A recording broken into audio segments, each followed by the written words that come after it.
PSG Fan TV, bonsoir à tous, bonsoir à toi Johanna. Bonsoir Byron, bonsoir à tous. Je vais commencer avec la défense qui était remaniée due à certaines absences. Donc qu'as-tu pensé notamment de la prestation de Kerrer? On va en parler dans un premier temps. Kerrer, je trouve qu'à certains moments il a pas pris les bonnes décisions. En fait, quand tu sais que tu peux pas gagner ton duel, cours à côté du joueur en fait, jusqu'au bout pour le forcer un petit peu à reculer, mais doucement, n'essaie de pas rentrer en duel, tu vas perdre ton duel. Donc il y avait, bon, c'est pas son poste, il y avait ni Marquinhos ni Kipembe, donc c'était plus compliqué, et accompagné par Diallo. Donc en fait l'équipe elle était bien ensemble, sauf justement la charnière centrale qui est vraiment le cœur du jeu du Paris Saint-Germain normalement, et ça s'est vu parce que derrière c'est Navas qui prend plus de risques parce qu'il sait qu'il n'a pas l'appui nécessaire, et c'est, je pense que en partie, on va pas mettre la faute sur Marquinhos et Kipembe et leur absence, en partie à cause de ça que Navas n'a pas pu faire tout le match, parce qu'il a pris plus de risques qu'il n'aurait certainement pas pris si il avait sa charnière habituelle.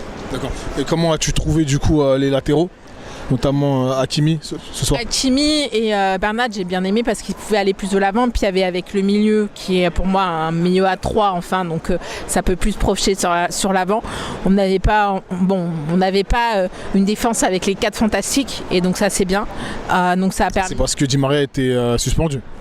Ouais, mais c'est triste à dire, mais des fois les absences des joueurs et les suspensions des joueurs aident à la tactique du Paris Saint-Germain, parce que s'il était là, le coach il aurait mis encore un truc à 4 et encore mis 2 milieux, parce qu'on sait très bien que Verratti il a besoin d'être épaulé justement par 2 autres milieux. C'est pour ça que le jeu il a allé plus vers l'avant.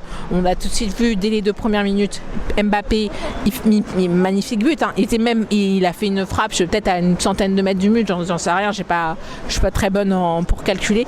Donc ça a permis d'avoir des joueurs qui vont plus vers l'avant, qui vont mieux jouer. Après, on a eu un petit bémol. Pour toi, l'équilibre parfait, c'est le 4-3-3. Le 4-3-3 marche très très bien au Paris Saint-Germain, mais après pour moi ce qui serait encore plus parfait, ce serait de faire une défense à 3. Là on n'a pas pu tester cette défense à 3 parce qu'on n'avait pas du tout de charnière titulaire, mais c'est vrai que le 4-3-3 est l'une des deuxièmes meilleures tactiques du Paris Saint-Germain. Très bien, merci. Un mot à rajouter notamment pour la prochaine rencontre de la semaine prochaine en Ligue des Champions?